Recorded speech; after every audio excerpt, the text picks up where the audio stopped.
I just don't understand how we have come to a point in our society where we admire that kind of thing like cuties. It's grotesque. And I just look at it and I think, what's wrong with everybody? I mean, I just don't understand what's wrong with everyone. Right. You're a prophet, Katharine. And again, I do, you'd make the best Christian. You really would.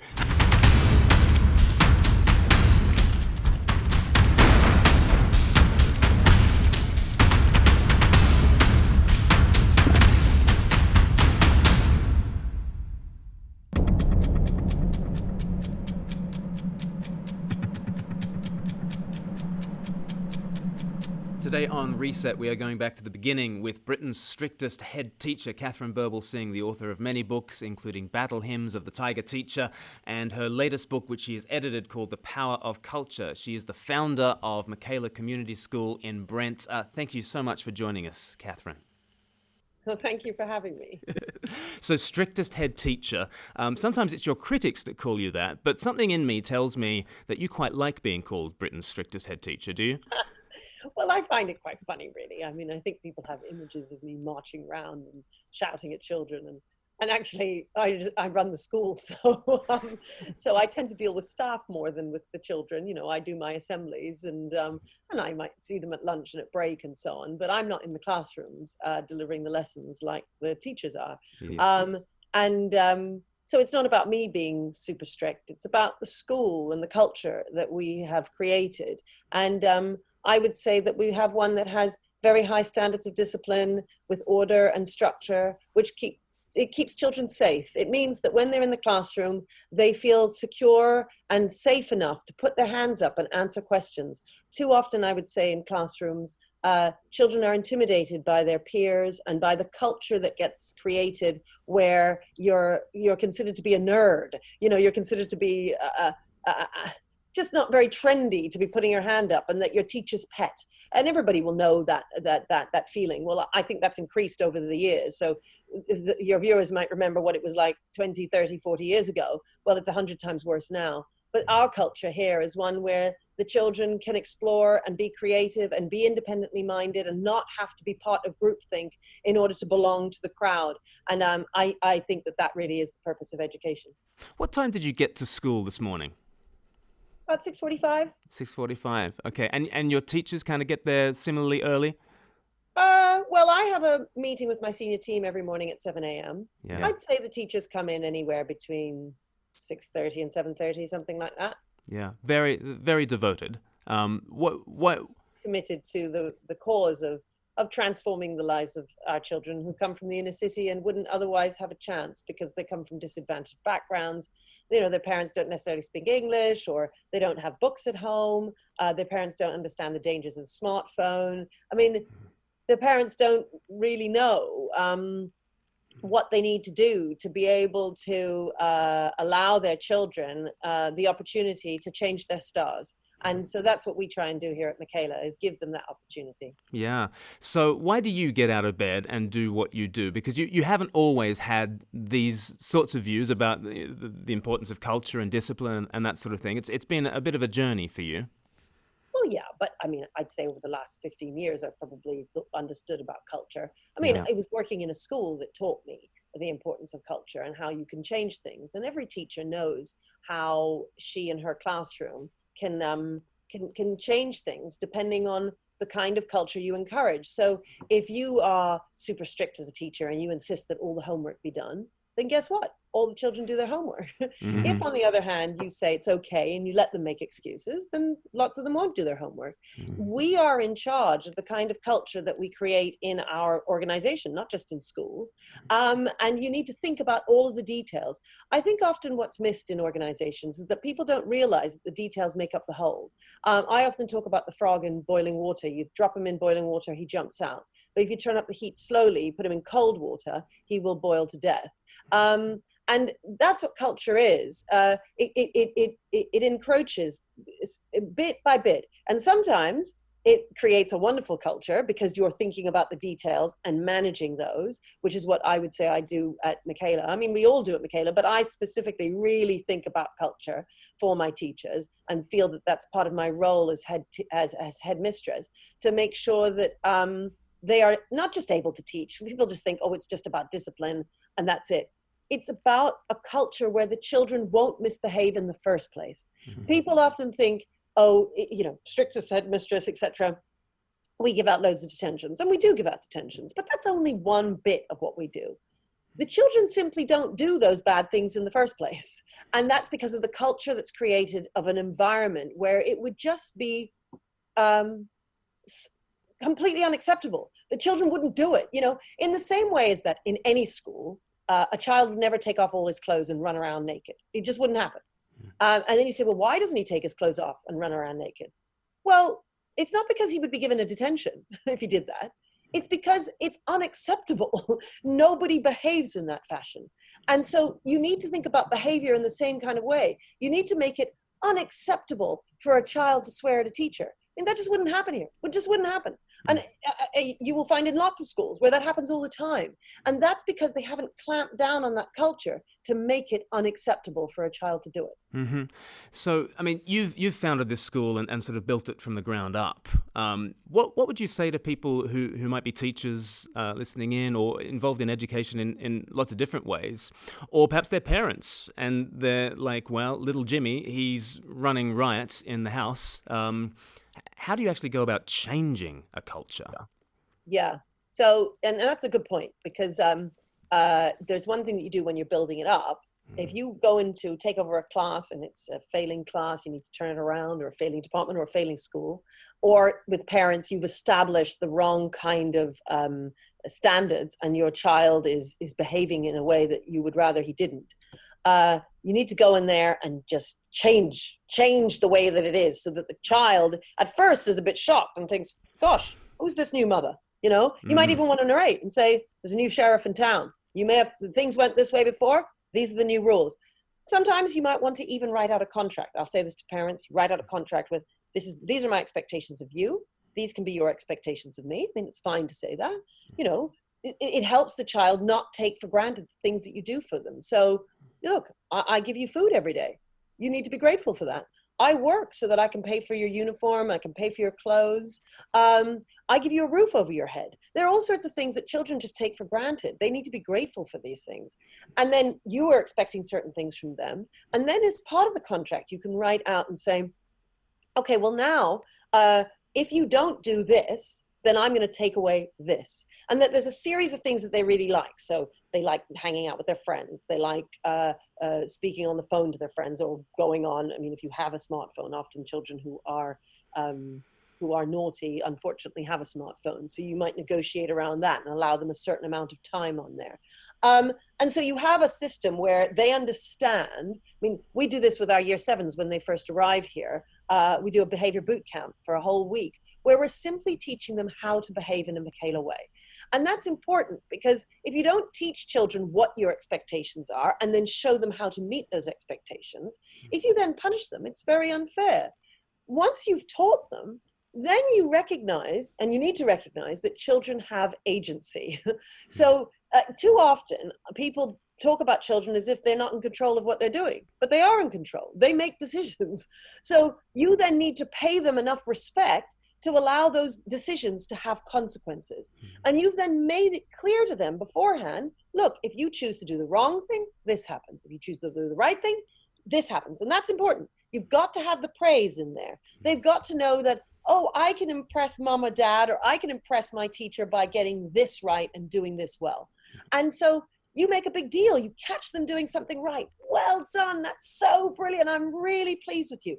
You have a system of merits or points. You can do this at home too. Once you get to 10 points, then this happens. And it doesn't have to be something big. You don't want to indulge the children. You might give them an ice cream. You might watch a movie together, whatever it is. And all the better if you can do it with them as parents. Parents don't understand how much children want their attention. Children misbehave because they want attention. So if you're not giving them attention, they'll do something naughty and then they get it. You need to give them attention doing stuff that you want them doing. So what I mean is, you spend time doing the maths homework together. You go and buy those books at Waterstones on English grammar, and you do those grammar exercises together. And when I say do them together, I mean do them together. I mean, they do a question, you do a question.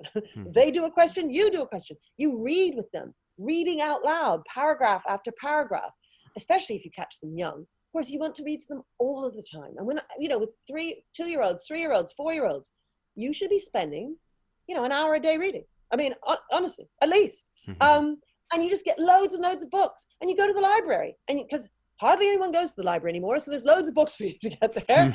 And you take out loads, you take your child with you. We're going to the library today, and on the way to the library, you're counting. And once you figured out how to count, you're counting by 2s, then you're counting by 3s, you're counting by 4s. So when they eventually come to learn their times tables, it's relatively accessible. You're thinking constantly about the future and how you're preparing your child for that.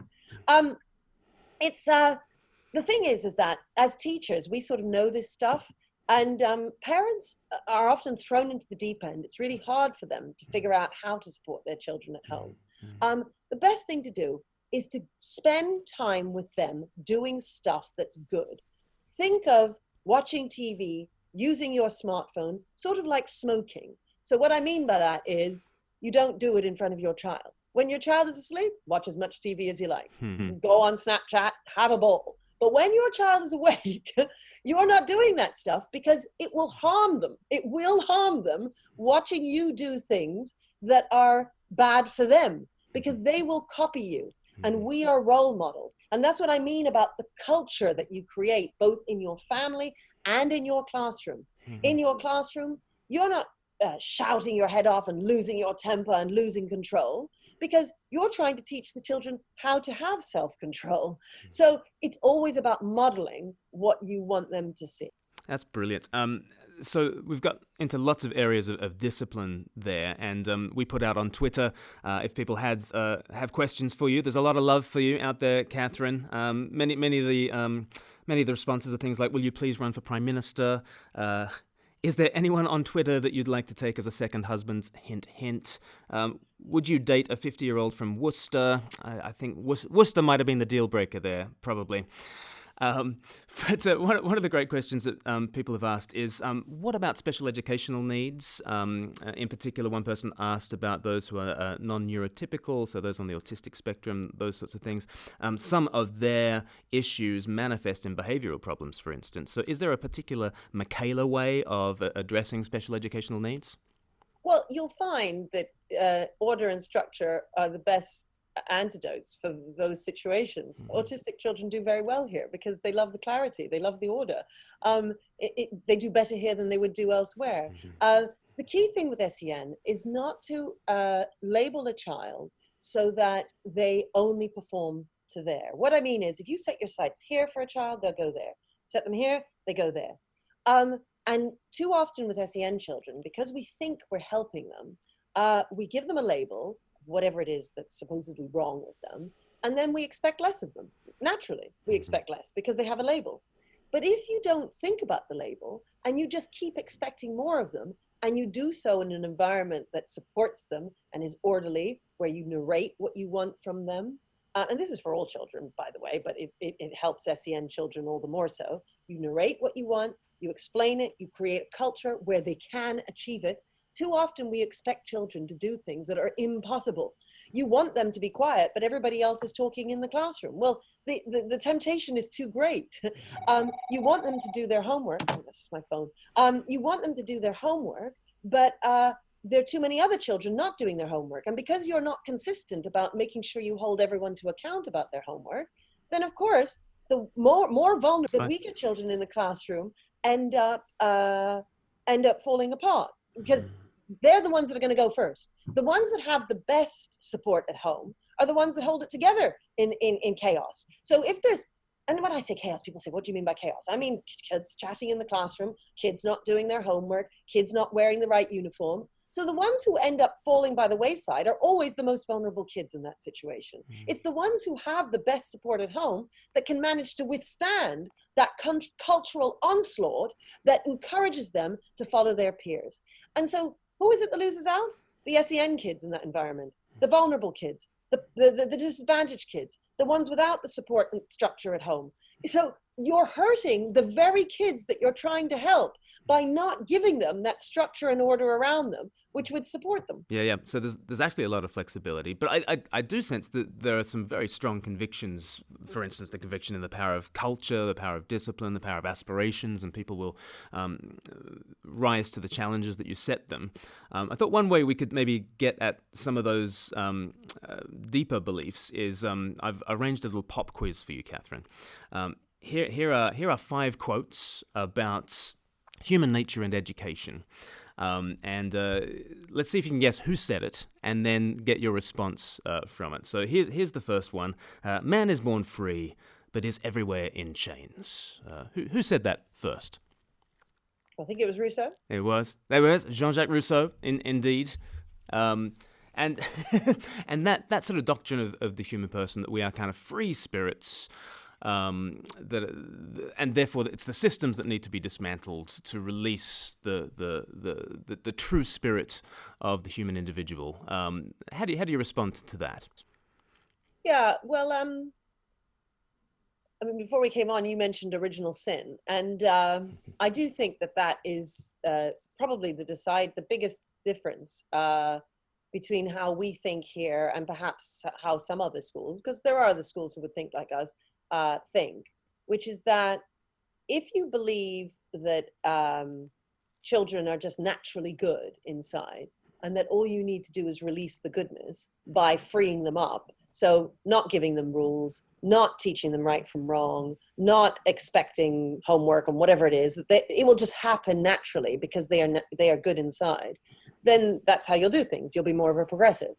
If, on the other hand, you believe in original sin, meaning that man is flawed and that we need to teach man, a child, the difference between right and wrong, otherwise they just won't know it, and that we need to do more than just teach it to them. We need to give them a structure around them to support them in doing the right thing, so that eventually it becomes a habit and it just becomes part of who they are. And that without that structure around them, pushing them on, that they won't become a good person, that they will become bad people, because the original sin will just take over and the flawed nature of man will not be contained, as it were, and will not be developed and shaped so that the child can be somebody, a good human being.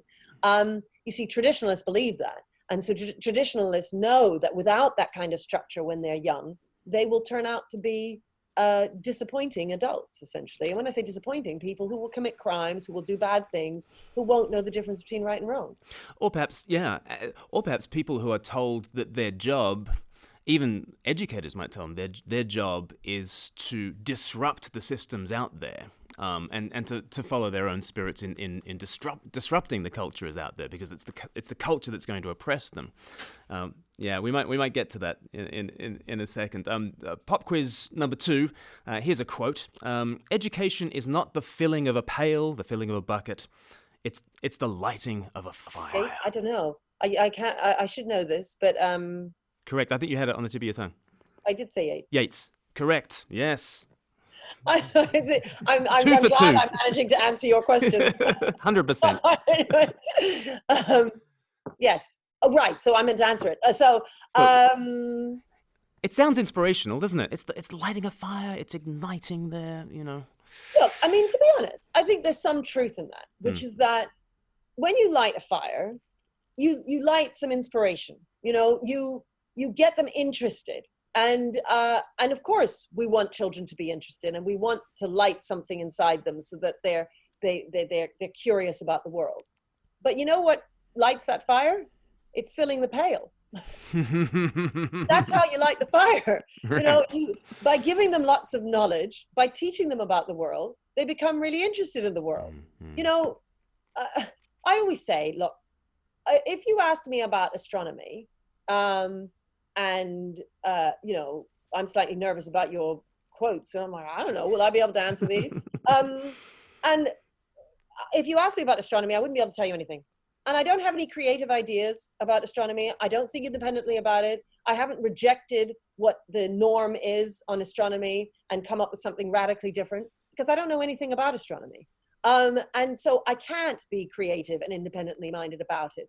But education now, I have been very independent about education and radical. And I've thrown out things that have been done for many years and done things in a completely different way. I've questioned the norms and the so-called truths about education. Now, why have I been able to be such a radical? I've been able to do that because I know it inside out. and I know it because I've spent a lifetime doing it. I'm passionate about it. I read about it. I think about it. I think about it all the time, you know? And so that's why I can be radical. If we want our children to be revolutionaries, we have to teach them loads of stuff. Nelson Mandela went to a traditional school. Stokely Carmichael, who was Black Panther, who coined the term Black Power, he went to the Bronx High School. It was a traditional school. If children don't know very much, they cannot be radical. They cannot be revolutionaries. Now, I don't want all my children to become revolutionaries. I suspect many of them will become dentists and doctors and just be accountants, you know, and that's fine.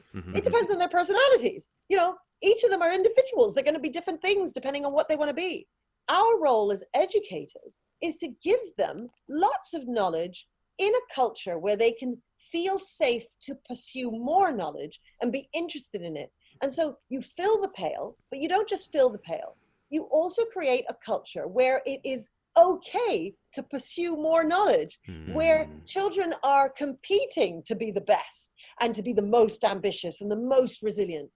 If, on the other hand, you indulge them and say, poor you, you know, you grew up in a council estate, we can't possibly expect homework from you, poor you, you know, we're not going to give you a detention because life is difficult for you at home, then the child will not perform. They just won't.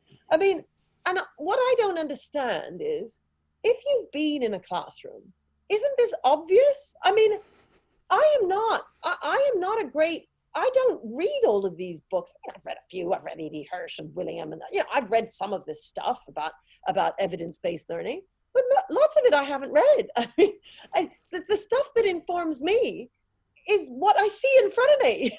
It's what I see with the kids. I've spent a lifetime teaching, and I've learned over that time what works, doesn't work. Not all of it, because I'm still learning, but show it to me. You know, you say that there's certain things that I'm certain about. Well, I'm certain about it because I've seen it thousands of times, over and over again. Now, look, if somebody were to come to me and say, but look at all of this evidence, let me demonstrate, come and see my school, and you're going to see something different with us just igniting the fire and not filling the pail, well, show it to me. More than happy.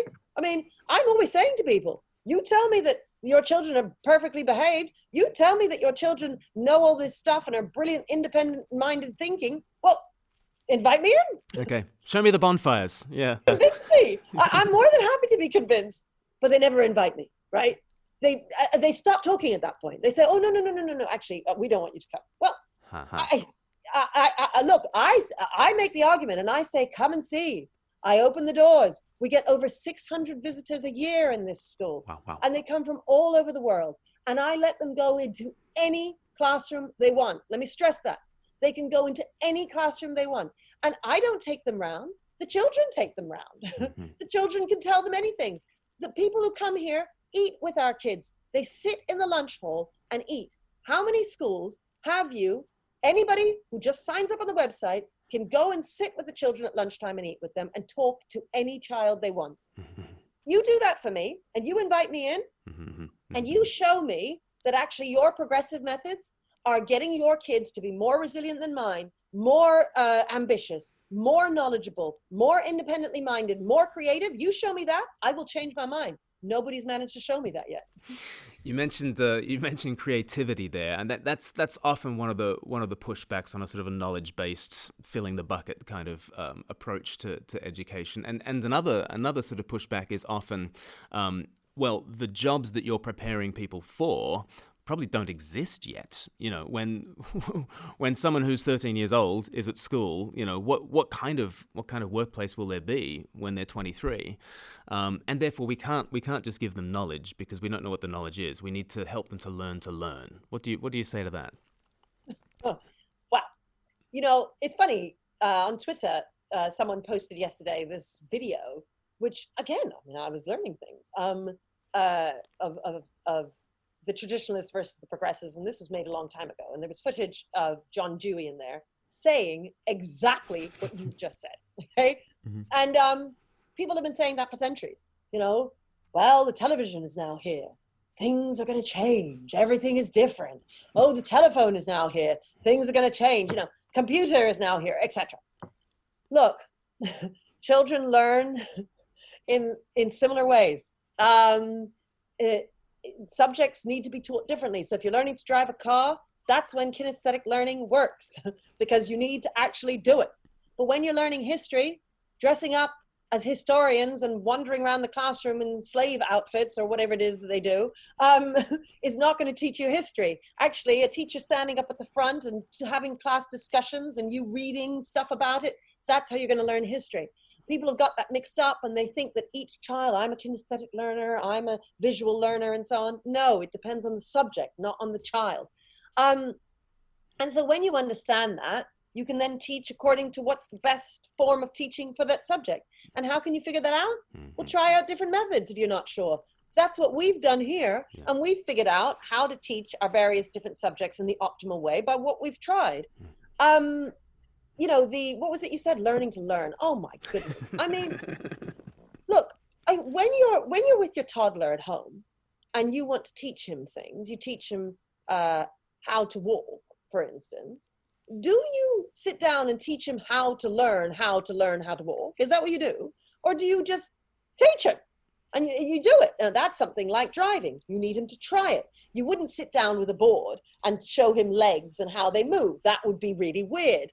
But similarly, if you want to do his counting, for instance, you're going to count out loud. You're not going to... and you might eventually, when you're showing him numbers, you'd be writing those on the board. And you'd be writing on the board because you need him to see the numbers. And so obviously, all of this stuff should be obvious. I mean, I don't know why it's not obvious. Depending on what you're teaching them, you do it according to what makes sense to the subject. But too many John Deweys, actually, too many so-called experts are in the field of education, telling people what's what. I always say to people, just trust your common sense. I run the school on common sense, and I run it in the way of changing my mind and seeing what's in front of me and so on, because that's just common sense. Well, you're learning how to learn. Well, why don't you just teach them what they need to learn, and then they learn it? That's what we do. I mean, why would you want to waste time doing something else? I find it really bizarre. Teaching is actually pretty simple.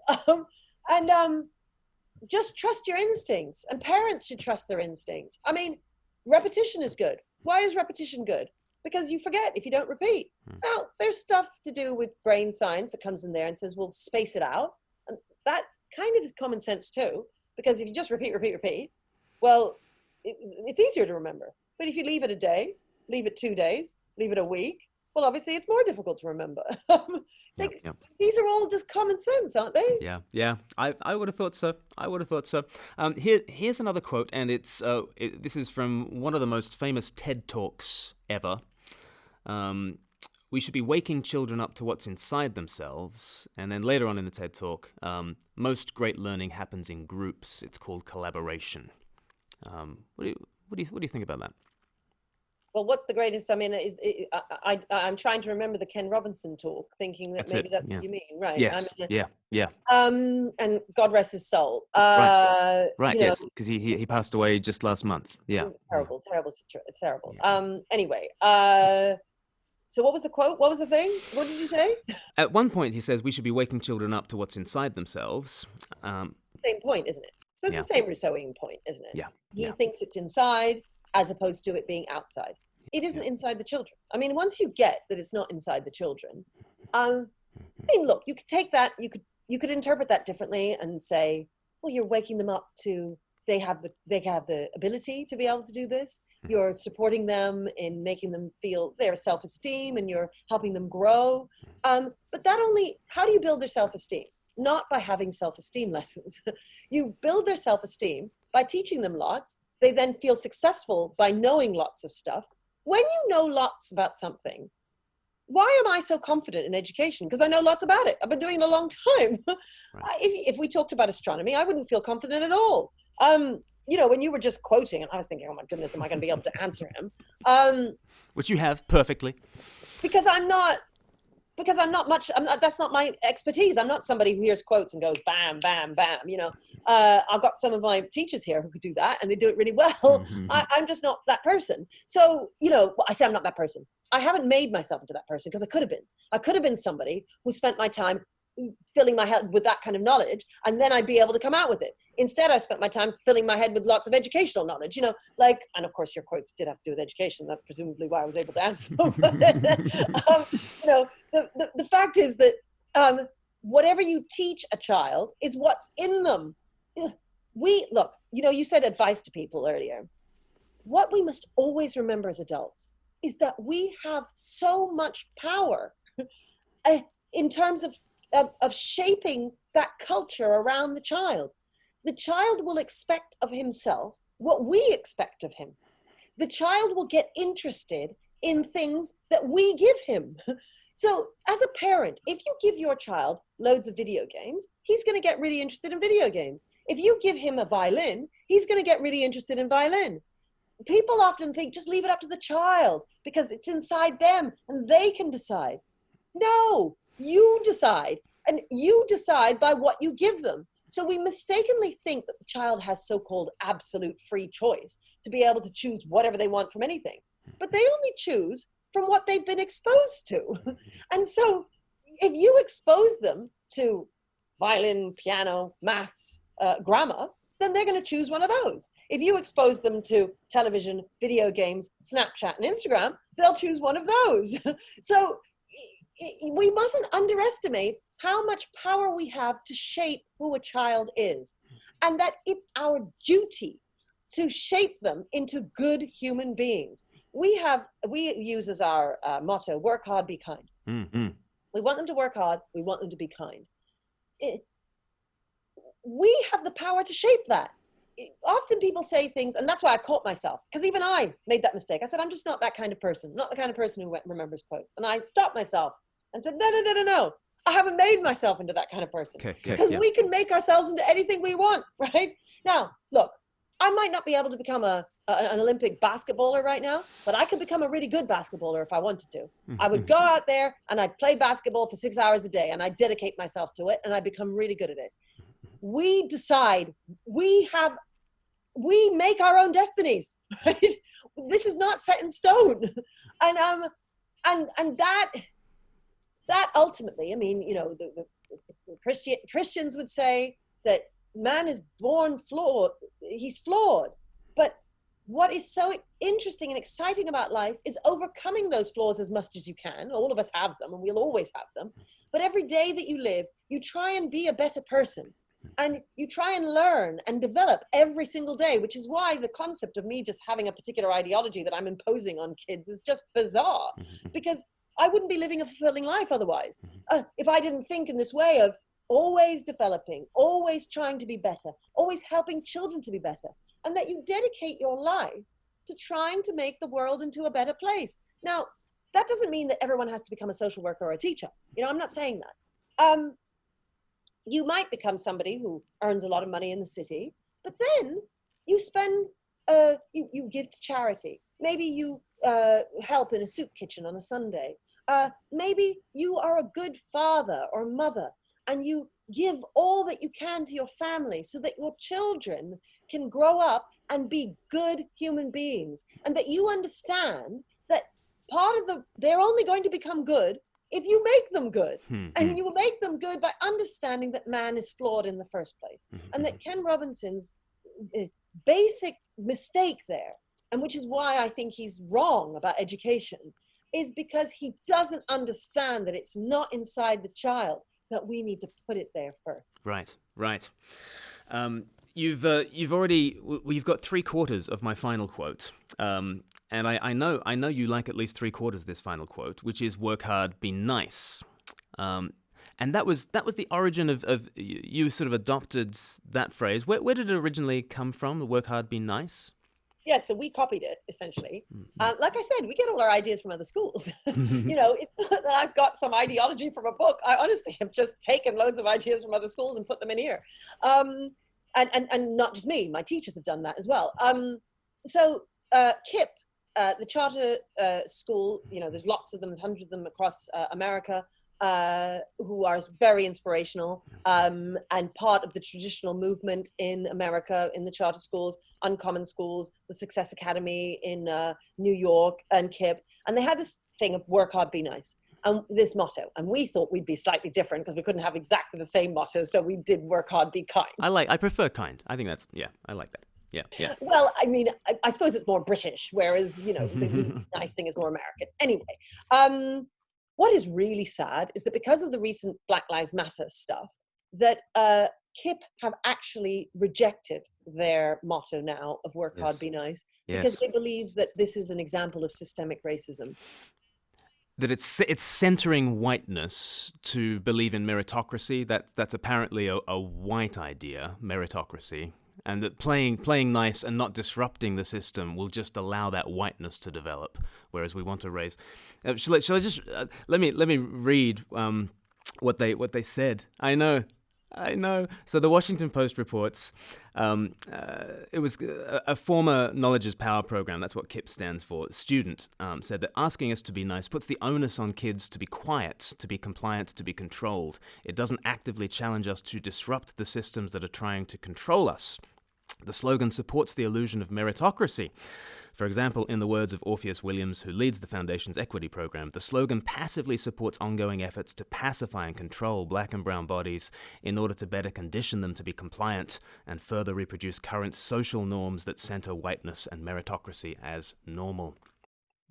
It's funny because the last bit of what you were saying there, I just thought, isn't it funny about oppressing black and brown bodies, and say the bit, say just comes after that because it applies to me. What I mean is left have oppressed me in exactly that way. Go on. Yes, the slogan passively supports ongoing efforts to pacify and control black and brown bodies in order to... Pacify and control me. That's exactly what they try to do. Go on. Apparently, in order to better condition them to be compliant.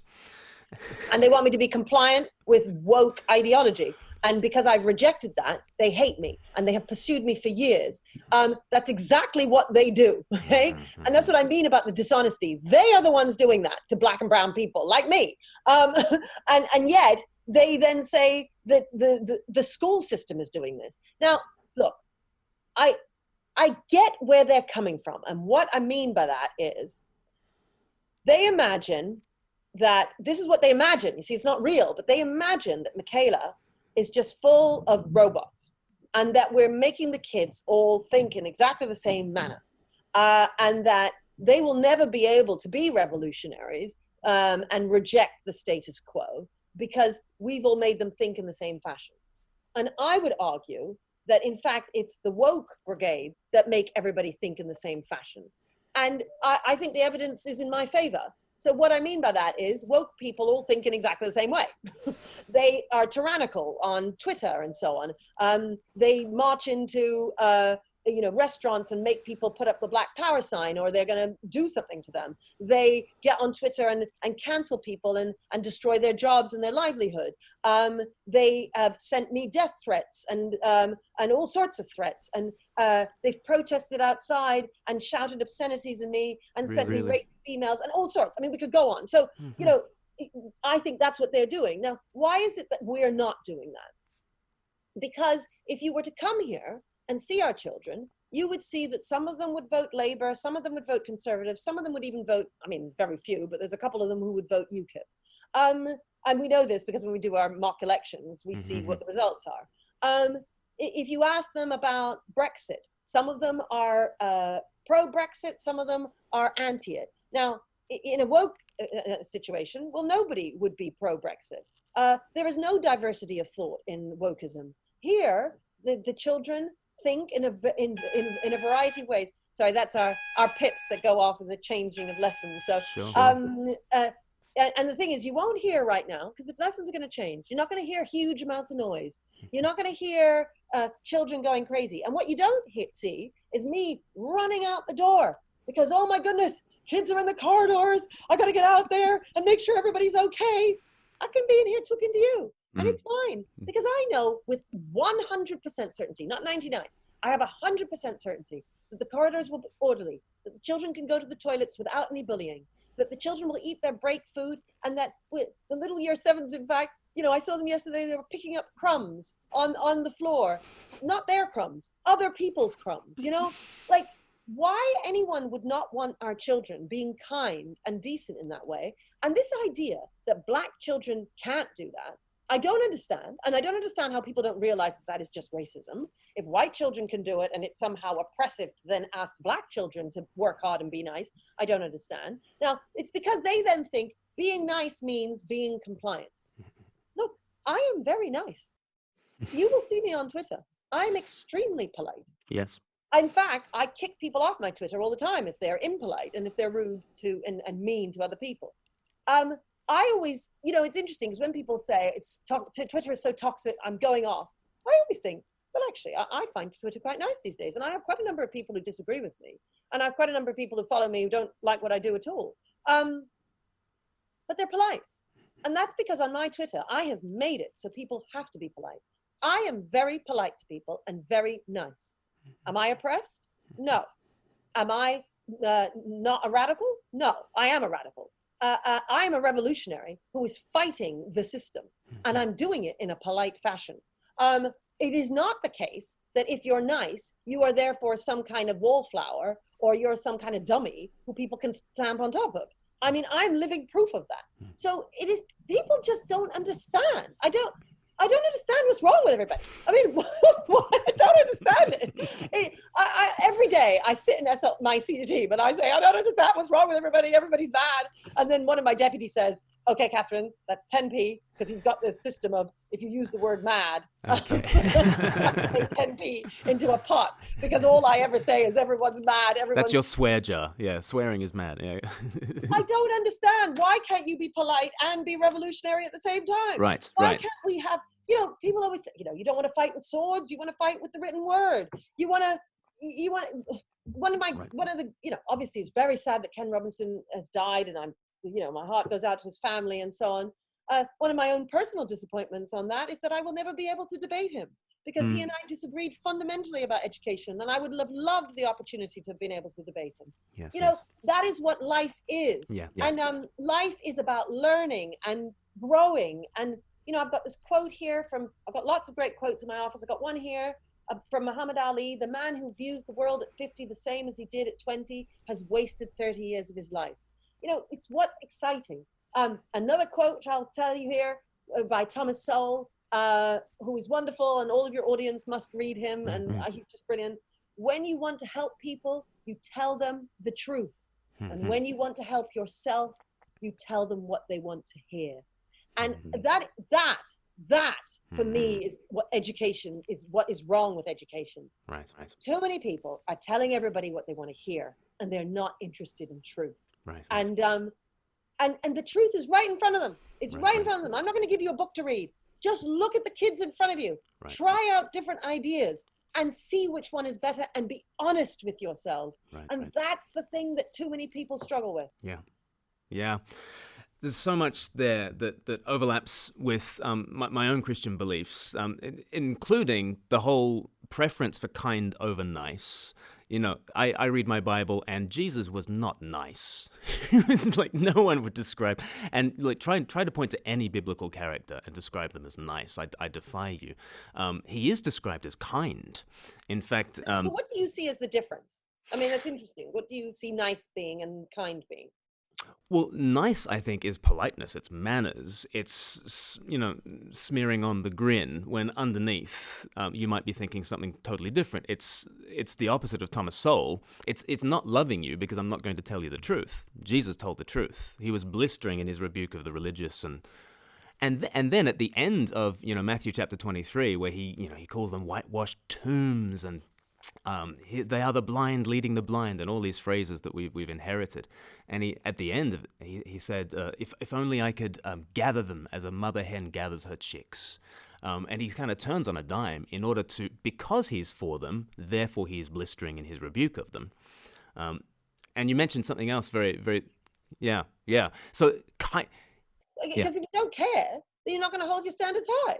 Just let them do whatever they want, right? Right. And if you care more about what you look like if you care more about how things appear, yes, and it makes you look like you're a good person, makes right. you look, so the black boxes on Instagram, really good example. You put them on there and I look like I'm anti-racist. So there we go. Right. Yeah, I mean, one of my mixed race teachers, she was saying to me how her friends were policing her and saying, how dare you not put a black, so her white friends telling her how awful she is for not putting a black box up on Instagram.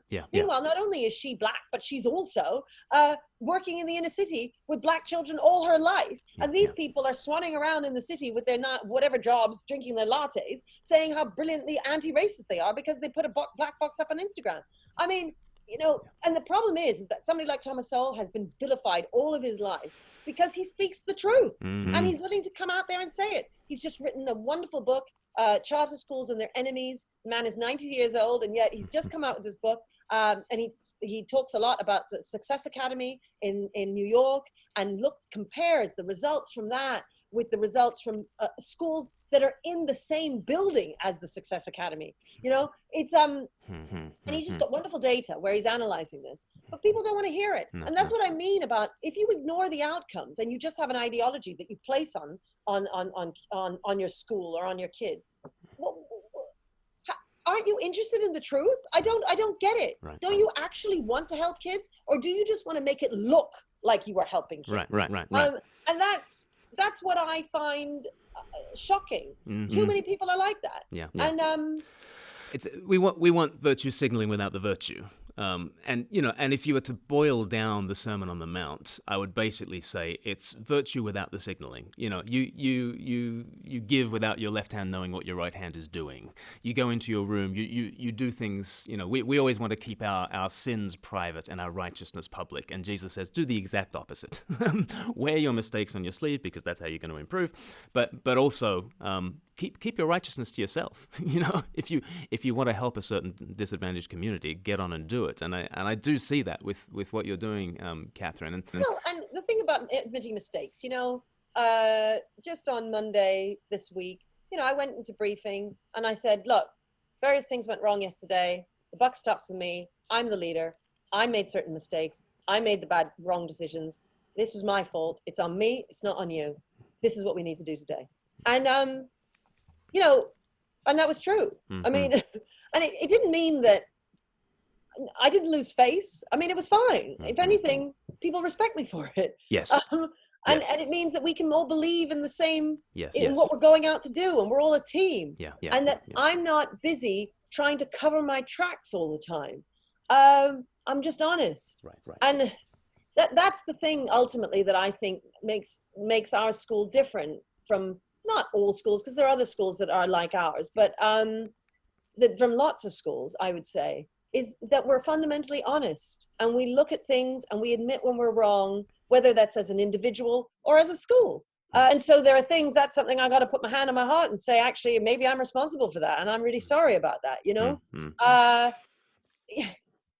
People make mistakes. It's okay. As long as we're all trying to reach the truth. Sadly, I think too many of us don't even believe there is a truth. They believe in this subjective kind of way of thinking, which is, you know, what's true for you isn't true for me. Things are different, you know, depending on which point of view you see it from. And they think that that's being tolerant. And that's actually just to throw away hope. It's to throw away hope for a better world. Because there is a better world and there is a truth. And we should all be pursuing that. But we're not, because we want to give value to all these different ways of being. And there isn't. I mean, I saw this most awful video this morning, this Cuties on Netflix. Oh, right. Yeah. I mean, I cannot believe that this is where we've got to, that the Telegraph gives it 4 out of 5 stars, that it's become mainstream, that people think that children gyrating around and putting their fingers in their mouths and behaving like a porn film, that this is acceptable in our society and that we encourage this kind of behavior. How am I meant to protect my children from that? How am I meant to, you know, how? Because they're all going to have seen it and they'll all want to be it. And so all our girls will want to be like that now. And all our boys will expect their girlfriends to behave in that kind of fashion. It's disgusting, and it destroys a community. And why people can't see this, you know, the rap artists and the drill and the grime and so on that wear stab vests and use disgusting language and encourage my boys to join gangs. And then you've got this kind of behavior that encourage my girls to put on lipstick and pout out their bottoms and look much older than they are and sexualize themselves so that they can never be a person inside, you know, so that they can love Roman history over medieval history, or that they can love, you know, scientific inquiry or become mathematicians. I just don't understand how we have come to a point in our society where we admire that kind of thing like cuties. It's grotesque. And I just look at it and I think, what's wrong with everybody? I mean, I just don't understand what's wrong with everyone. Right. You're a prophet, Katharine. And again, I do, you'd make the best Christian. You really would. Because that's just I think so many of what you're saying, you know. Well, people often say, I went to this Catholic schools conference once and I was talking to them, and lots of Catholic schools there. And the woman who introduced me said that I was of all the non-Christian head teachers she knew, that I was the most Catholic in you know, and that in many ways, I mean, there's some people who say to me that, and I think in many ways there is truth to this, that we are more of a Christian school than many Christian schools are. And look, you know, apologies to Christian schools out there, but you know, I have a friend who's very, you know, a Christian, and he says that we get all the nature stuff right. We understand human nature. And he says that for Christians, there's the nature bit and then there's the grace bit. And we don't do the grace bit, but that we really get the nature bit right. And that too often in Christian schools, they don't get the nature bit right at all. And that they might get the grace bit right. But the thing is, the grace bit is dependent on the nature bit. And if you don't understand nature, and that there are too many people, I mean, you will know more about this than I do, but he would say that there are too many people in Christian communities that don't believe the stuff that we believe, which is that man is flawed, and you need to teach right from wrong, that you need to hold children to account, that, you know, what you said about Jesus, about rebuking them precisely because he loves them, you know, that kind of thing has disappeared in parts of the Christian communities. And look, I'm no expert, I'm just quoting my friend here, but he really is an expert. and that we get all of that. And so that you will find in our school, while it is very much a secular school, and we don't, you know, we will talk about Eid, and we will talk about Diwali, and we'll talk about, you know, Christmas and so on, that we push a certain kind of Christian culture far more than Christians do. Yeah, I think we might even know the same person who you're referring to, but I do think there's just so much overlap, even in the culture that you're trying to build in the school, like the idea that teachers eat with their pupils, the idea that those who rule would actually commune with those who are ruled, you know, that put themselves under the same laws. You speak about... But, you know, on that point, it's a really good point, because, you see, what we would say is that the teacher is in a position of authority.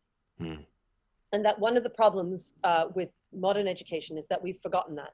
And that progressive teachers, sorry, it's our pips again, they just did break, they're now going back in. And progressive teachers would say that, you know, I learn just as much from my children as they learn from me. We're all just the same, we're equal. And we would say, no. Obviously, the children should be learning a lot more from you. Otherwise, there's kind of something wrong with you. You're not a very good teacher. And they are 12 and you are grown up and you've been doing this for many years. And you are in a position of authority. And therefore, it is right that you should set the rules and that you should lead the learning and that you should be in charge. And that is because we believe in your authority. That does not mean, and this is why they reject authority, because they think that means that we then overpower the children and we want to control them in a kind of negative way, as opposed to we want to bring order and structure to their lives.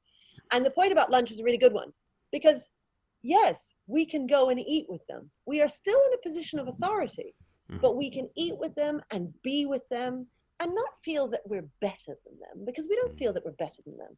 We feel we're in a position of authority, and that's very different. Whereas often in these schools, they won't eat with the children. They don't necessarily mix with the children. In fact, they're rushing to the staff room at any break point that they've got, because they're desperate to get away from them, because it's so chaotic and it's so difficult. And I don't blame the teachers. They're just trying to get away. Whereas we're with the kids all the time.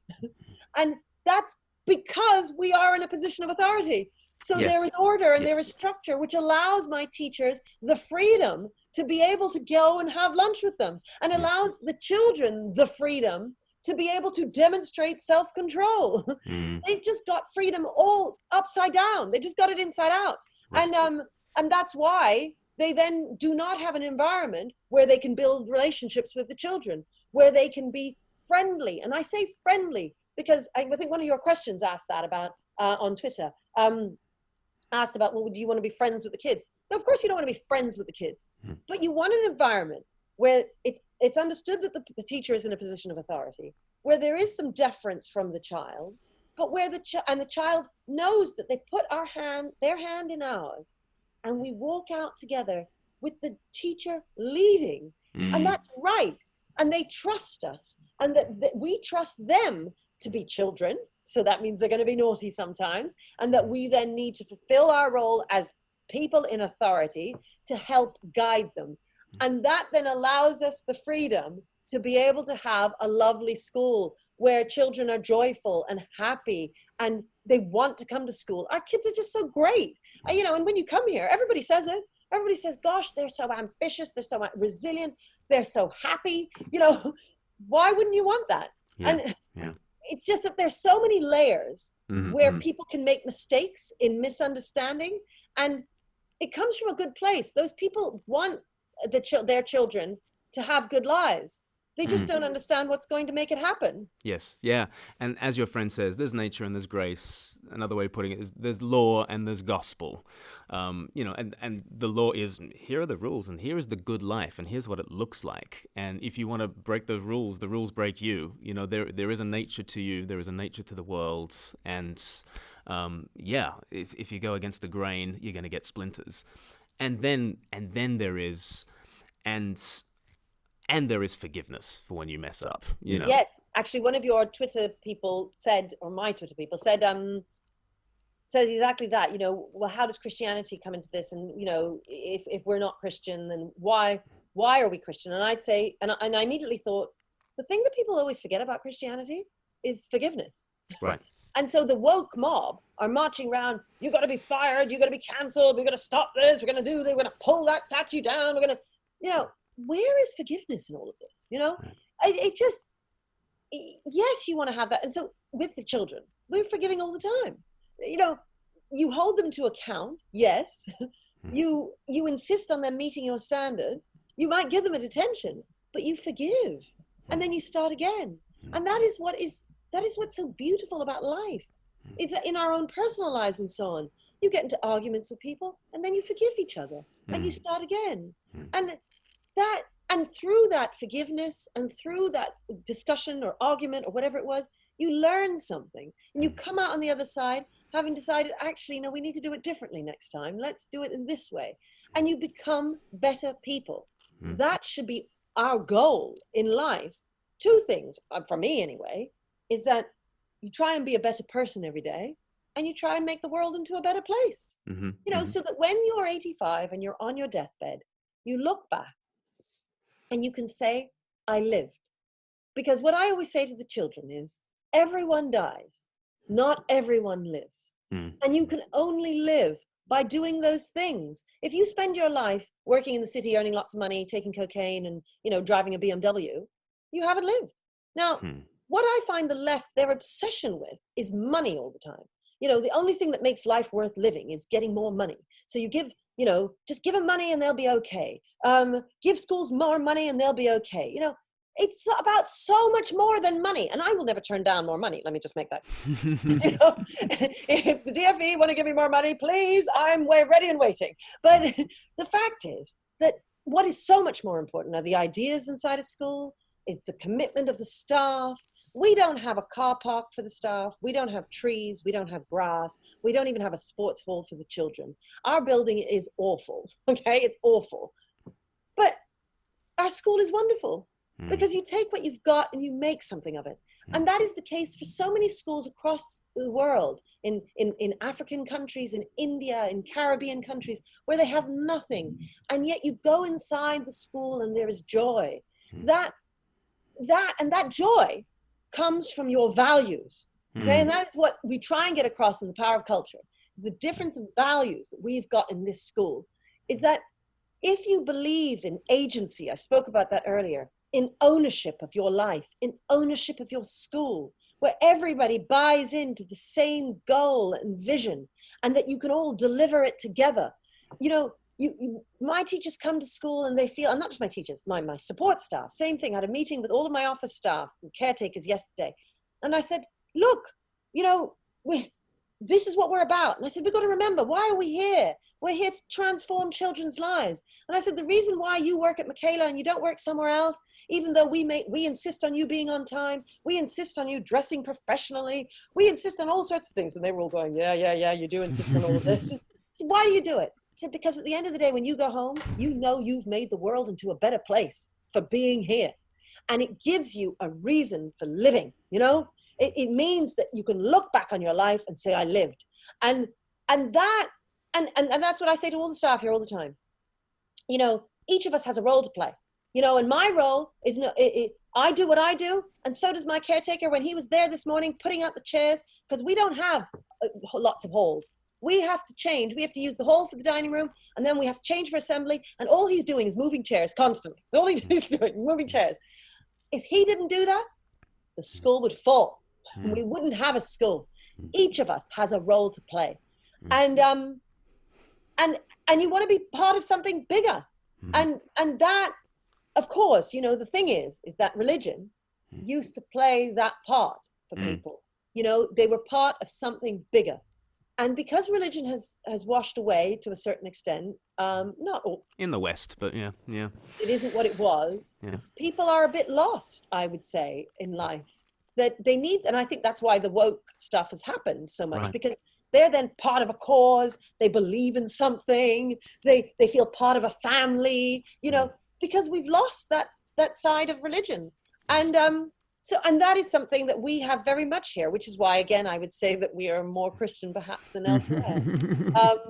You've got to believe in something in life. Otherwise, why do you wake up in the morning? You do. This has been so helpful, and I do need to get you let you get on and teach your classes. But this has been absolutely fascinating. I'd love to come and check out Michaela's school. If I mean, of course, with this COVID situation, we're not sort of having guests at the moment. But in January, we will. You just, well, with you obviously, you just need to write to me and we'll sort that out. But for your listeners, they go on the website, they just sign up, and then anyone can come anytime. I mean, we do it over lunch so that you can have lunch with the children and you have a tour with the children and you just see what we do here. And, you know, I would say talk to the children about their knowledge of, you know, I don't know, anything really, any subject, just ask them and they'll be so knowledgeable. And then ask some other children elsewhere what they know about the world and what they think about it. And if it doesn't impress you enough to just ask them what they know, ask them what they think about it. Ask them their opinions. Their opinions, I've never heard in my life, anywhere, children that are so articulate that are able to have their own opinions about things. And that's because they're able to form their opinions with all of the knowledge that we have taught them. Amazing. Well, people can check out Michaela Community School in Brent in London, and they can check out Katharine Birbalsingh, author of many books, and out now she has edited The Power of Culture, and I do recommend it for all our viewers. Katharine Birbalsingh, thank you so much for joining us.